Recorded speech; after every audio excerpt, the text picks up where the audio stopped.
In under a month from now, on January 3rd, 2022, we will further open up our island and introduce an entry policy that is less strict than the one we currently have in place.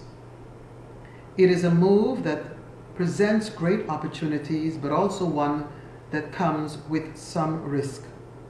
Most importantly, these moves call for our collective and individual responsibility to ensure that we maintain the right balance between public health and economic development. What are the opportunities?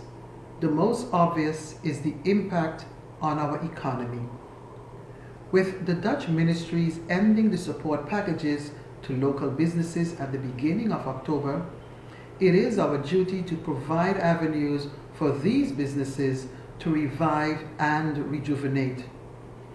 Opening up our borders will encourage trade, save time, and allow for a greater variety of products.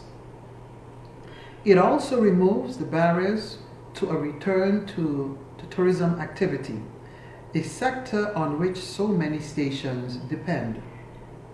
We also believe it is time we remove the hurdles that get in the way of off-island visits, whether for medical treatment, business, or leisure, that you would like to take part in from time to time. It is clear, therefore, that the impact on our economy and our social life is simply too high. We cannot afford to wait any longer. Firstly, there is a risk that the virus will enter St. Eustatius.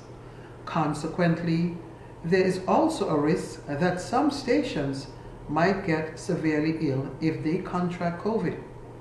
However, we can minimize the risk if we work hand in hand as a single unit, each one looking out for the other and each one taking responsibility for their own safety.